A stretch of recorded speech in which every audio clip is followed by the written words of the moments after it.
My school or college never imparted financial education. I got it the hard way when I was working. So I attributed that to my initial failure to utilize my salary to grow my money. We all have played snakes and ladders, which you basically roll a dice, and based upon outcome, you move your gitty. And if you get a ladder, you move up, which is like a promotion. If you get bitten by a snake, which is means maybe a bad situation, bad boss, bad project, you come down a bit. You can't do much beyond what the dice is having in store for you. Think of a more complex game, maybe Monopoly. We have all played it when we were below 10, maybe afterwards also. And there are games like modern games like Catan. All of them work on the roll of a dice. But have you observed that some people mostly win? What we always say is, yeah, this guy is lucky.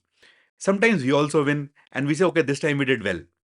What if we turn the perspective and think differently and say, maybe we were lucky when we won, but the other person who's usually winning is using the dice and the same numbers better. They are playing the game differently.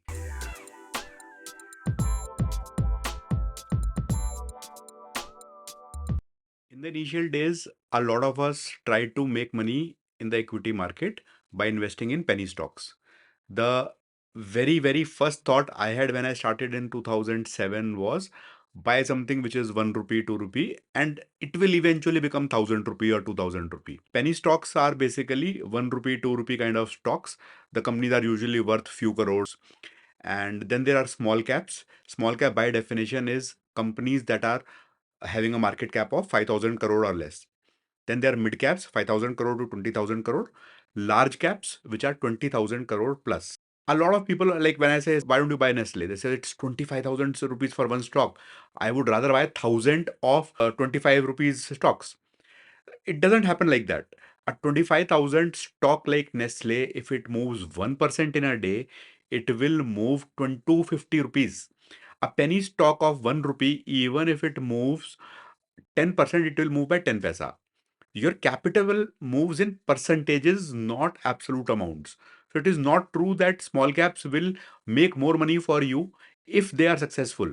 And believe me, in about 15 plus years of my life in the stock market, I have seen large companies become penny stocks, but I've seen very few penny stocks become large companies. So don't fall in this trap of a stock being expensive in terms of unit price.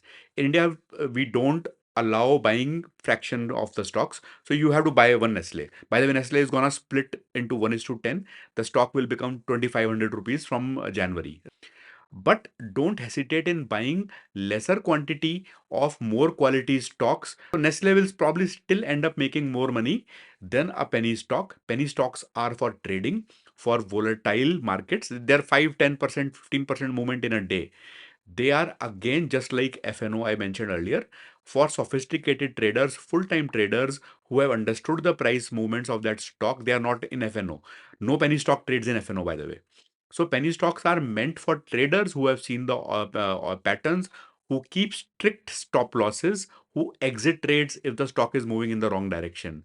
A lot of us starters don't even keep a stop loss. We exit as soon as we see the slightest of profit, but we keep holding on to losses and keep on compounding them, thinking that, oh, why sell at loss, or even average down, which is even worse. Avoid penny stock unless you are a professional trader sitting on the terminal from 9 o'clock in the morning till 3:30 in the PM. If you are a professional, yes, you could do anything and make money out of it.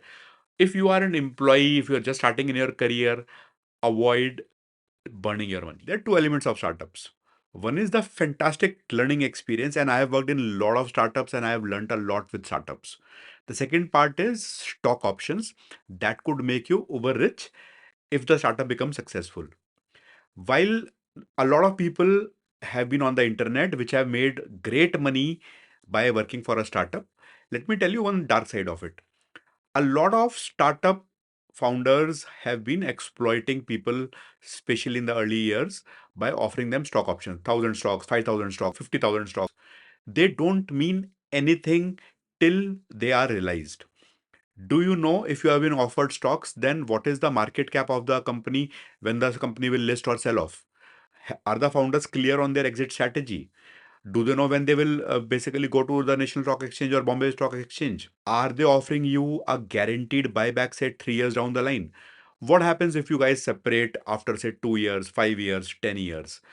I've seen enough people who have exited after spending 5 years with a company and made zero money in stocks when they actually compromised on their salary in lieu of the stocks. And I'm among one of those.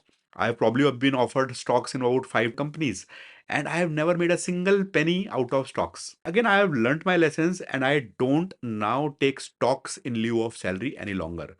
The companies like Accenture, Microsoft, Adobe, especially the ones which are MNCs, they offer you stocks in your demat, which means once they are vested, you own them. Now, whether you leave the company or the stock price goes up or down, it doesn't matter. Be sure of your exit strategy. What will happen if you leave the company? If the company makes you go, what will happen to your stock options? What is the worth? Say if you spend 20 years of your life with a startup and it becomes super successful, will you make the money after 20 years? Will you be among the top half percent, 1% of the IT professionals or whatever industry you are in the country? There will be enough times in your early career when you will not have the money, but your aspirations will be very high. You will want to play poker or try to hit a jackpot. Typically, 15% people walk out of the casino making money, 85% lose money. In FNO, typically 2 to 5% people make money, rest walk out with zero money left. I have lost most money recently in my life in FNO.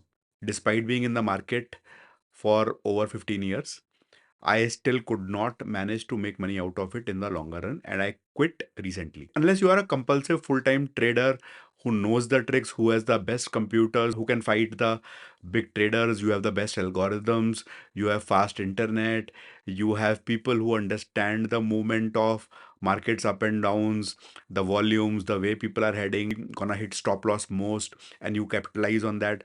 Unless you have all those sophisticated stuff, you can't fight the algorithms. You can't fight the big traders. They will squeeze the money out of you, and till the point you just give up and book losses, go out of the trade. It's like an addiction. Every day you will want to kind of put in say 1,000 rupees, 100 rupees, 500 rupees, 2,000 rupees, willing to lose it, but try to hit a jackpot with that. Never gonna happen. And ultimately you will quit like I did. These are for sophisticated traders who know how to get the money out of small traders like you and me, not going to create wealth for you at all. Stop expecting FNO or any such instrument to help you use 10,000 rupees and grow it to buy an iPhone or maybe buy a refrigerator or maybe an air conditioner. Upgrade your PC or laptop, buy a bigger one, like put like 1 lakh rupees and make 50,000 more so that you can buy something like 1.5 lakh. Not gonna happen. You will even lose your principal.